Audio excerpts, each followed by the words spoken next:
يا أيها الرسول بلغ ما أنزل إليك من ربك وإن لم تفعل فما بلغت رسالاته والله يعصمك من الناس إن الله لا يهدي القوم الكافرين قل يا أهل الكتاب لستم على شيء حتى تقيموا التوراة والإنجيل وما أنزل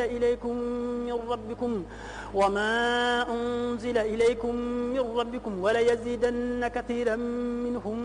ما أنزل إليك من ربك طغيانا وكفرا فلا تأس على القوم الكافرين إن الذين آمنوا والذين هادوا والصابون والنصارى من آمن بالله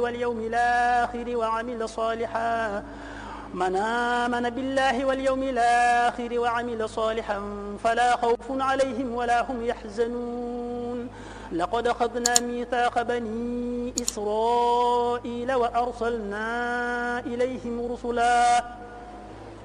كلما جاءهم رسول بما لا تهوى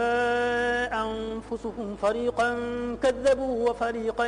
يقتلون وحسبوا ألا تكون فتنة فعموا وصموا ثم تاب الله عليهم ثم عموا وصموا كثير منهم والله بصير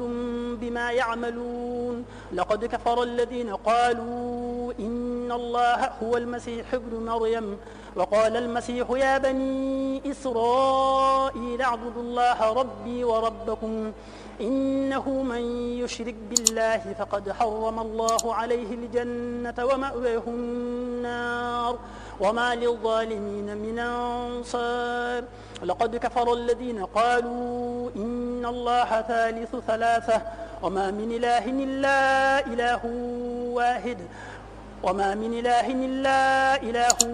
واحد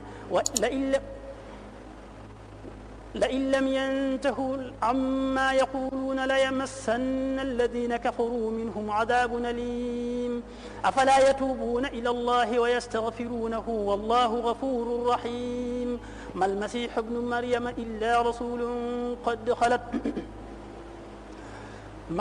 ابن مريم إلا رسول قد خلت من قبله الرسل وأمه صديقة كانا يأكلان الطعام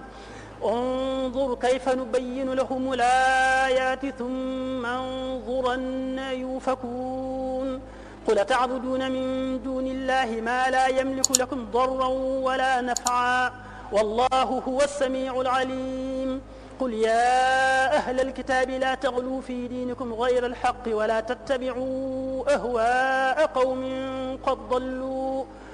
تتبعوا أهواء قوم قد ضلوا من قبل وأضلوا كثيرا وضلوا عن سواء السبيل لعن الذين كفروا من بني إسرائيل على لسان داود وعيسى بن مريم ذلك بما عصوا وكانوا يعتدون كانوا لا يتناهون عن منكر فعلوه لبئس ما كانوا يفعلون ترى كثيرا منهم يتولون الذين كفروا لبئس ما قدمت لهم أنفسهم أن سخط الله عليهم وفي العذاب هم خالدون ولو كانوا يؤمنون بالله والنبي وما أنزل إليه ما اتخذوهم أولياء ولكن كثيرا منهم فاسقون